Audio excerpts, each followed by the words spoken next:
Hello, everyone. My name is Debbie Day, and I love to carve soap. So, what you're looking at here is a bar of ivory soap, and I always start off by scratching the word ivory off the front and then sketching out what I'm going to carve. This is the first time I've ever carved while looking through the lens of the camera versus just holding the soap in front of my face and carving that way. So it was a little trippy, I must say, to do it this way, but it was good. It was good for me to work in an unfamiliar way. I'll talk about that in a little bit. But here you can see I'm carving out, it's a turtle, a sea turtle, and the idea is the sea turtle is hatching out of the bar of soap. This is kind of a favorite piece. A lot of people like to purchase this one, so I thought I'd do this on video. This is the first time I've ever carved from beginning to end, showing how I'm doing it. Here I'm showing all the tools that I work with. That's for the metal tools are usually used for acne. But this particular tool that I'm using right now is an embossing tool. It's probably my favorite tool. That piece there is really good for shaving off the different, the roughness and or, if something needs to be smoothed out, or if I just need to take big chunks off, it's really good for that too. I like putting the face of the turtle there in the corner because the corner already kind of gives way to the shape of the turtle's face. You know how a sea turtle has kind of a beak for a mouth, and it really is already there. When you're carving, you're just bringing out what's already inside the chunk of soap or the block of wood or whatever you're carving. It's in there, and you're just carving away everything that gets in the way of it becoming what it's supposed to be.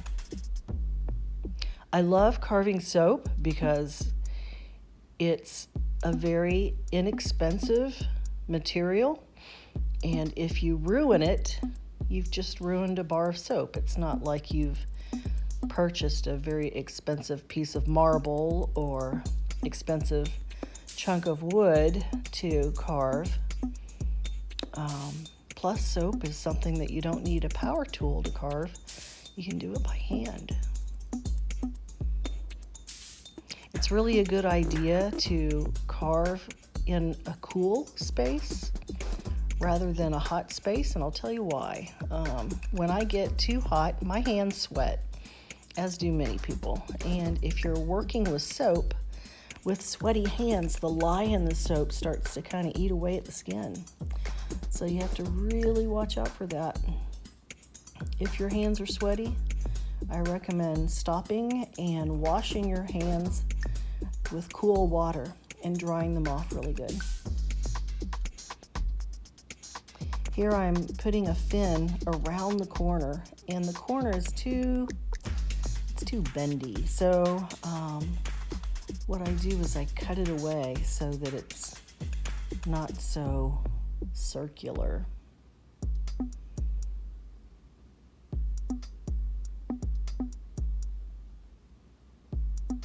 Although I am playing this at 4 times the normal speed, simply because my phone couldn't handle all the video I have in my phone, all the pictures I have, so I had to put it at a bigger speed, a faster speed, just because I've got so much in my phone right now.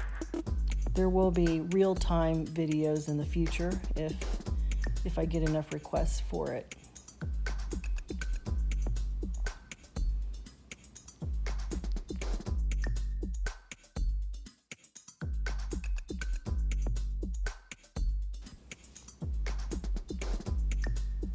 using this tool, it's a great tool for getting in there and getting the detail.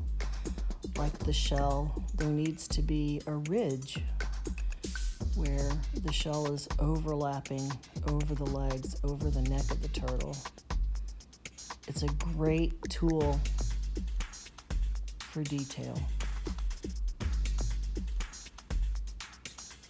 Here I'm creating the ridge that the overlap of the soap, because it's like the quote-unquote egg that it's hatching from.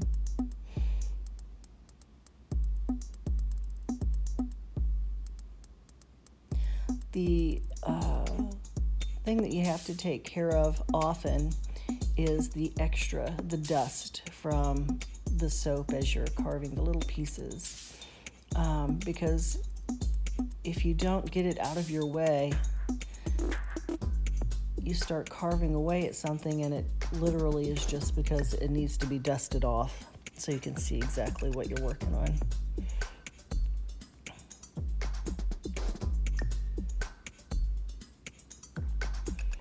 Sometimes as you're working on a piece, you can see, like here, you can see where an eye should go. Like it's already there. You can tell where the eye should go. I love it when that happens. It makes it easy.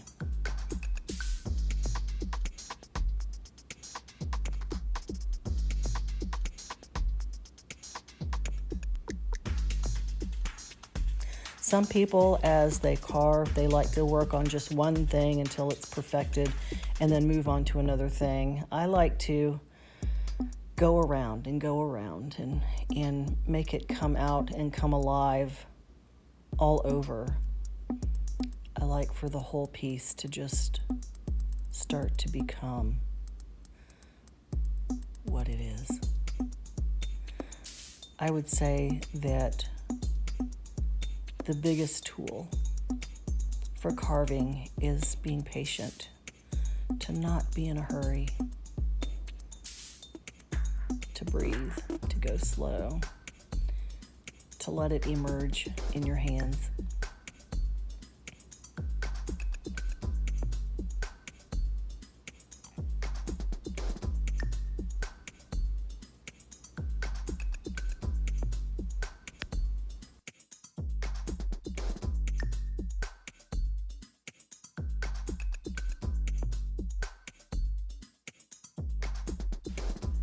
It's really funny, although I've carved quite a few sea turtles in my soap carving days, they always turn out differently. Like each one has its own character. And that's really fun. That's the fun part. So if somebody is getting one of these pieces of art, it's different than any other one that I've carved, because they're all different. Here I like to take the pointed part of that tool, and this is where things really start to separate and start to really pop and come to life. Because now it's not something that kind of looks like a sea turtle on a bar of soap. It's actually a sea turtle resting on the soap. Taking your time and doing the detail. There's just such therapy in this.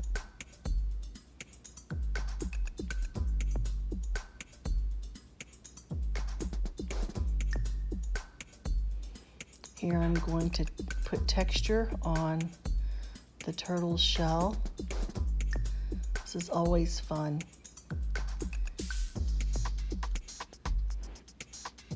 And it really pops out when I put paint on it, because the paint goes down into the ridges of the carving.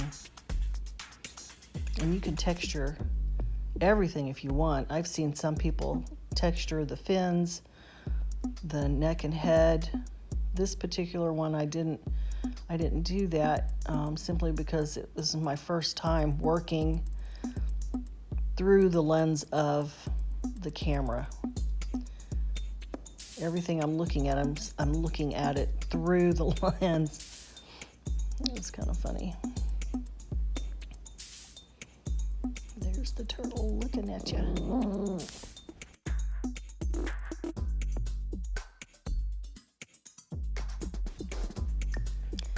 So here I'm going to start taking the corners off. I wanted this piece to be a little more rounded, like an egg would be. I didn't want it to look just like a bar of soap hatching a turtle.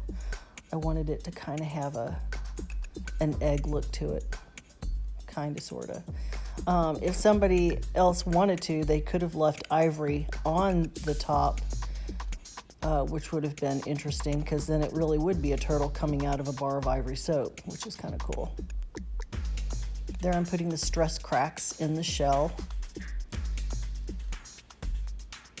And that'll be fun to start putting the paint in the stress cracks. Here I thought it would be cool to have the gel within the egg be a really pretty blue. Of course, you can pick any colors you want. It's just fun to get something that's really vibrant and that stands out.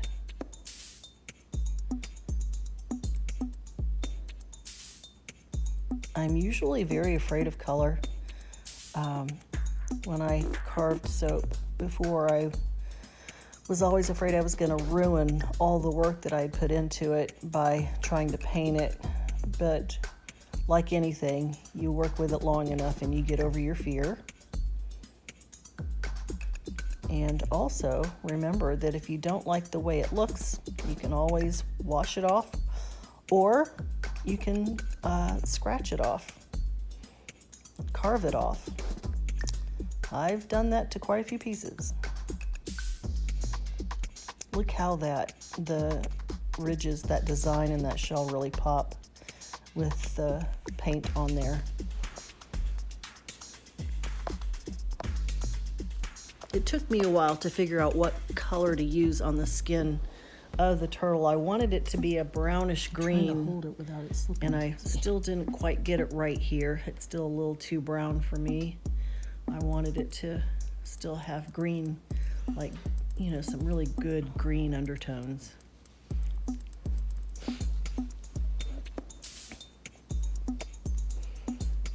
If I got to do this one again, well, of course I'll get to, because I like carving sea turtles, but the next one I think I will use a lighter color, because this one ended up coming out really dark. So dark that when I painted the eyes black, you really couldn't see the eyes very well.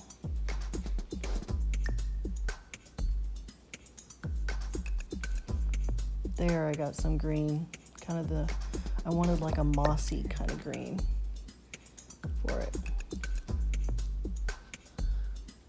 That's the color I was looking for, is kind of a... Sometimes you have to be really careful when you're painting on the soap, because if it hasn't dried well enough, you can, with a wet brush, even though it's got paint on it, you can paint the paint that you've already got on your piece.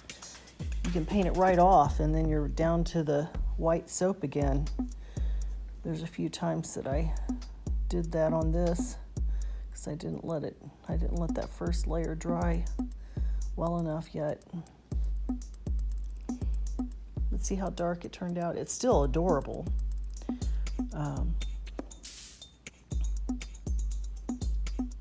It's kind of a fun piece, isn't it? My mother gave me the sweetest compliment when I took over my soap carvings to her. I wanted her to see everything that I've been working on, and I says, go ahead and pick out a piece, whichever one you'd like. And she was picking each one of them up and looking at them, and she picked up my sea turtle carving, and she was pulling on it. And I said, what are you doing? She said, I'm trying to pull the turtle out from the egg. That was such a compliment to me that she thought that it would actually come out of the soap. That was really sweet of her. She didn't even know she was giving me a compliment when she did that. I didn't really have a sand color, so I went with this kind of a mustard gold, but it still looks really nice.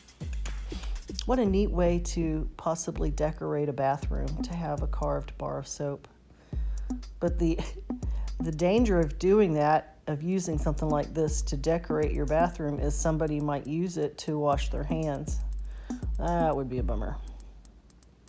Although I do coat my carvings with clear glaze, I wouldn't want to get it wet, you know. I use two different kinds. I use a matte finish spray, clear adhesive, or a clear glaze that's high gloss. And for like ocean creatures like an octopus, or there's a few other things, a fish that I've carved, I use the high gloss and it just looks amazing. There he is. So cute. Thank you for watching. I hope that you'll join me next time with Debbie's soap carvings.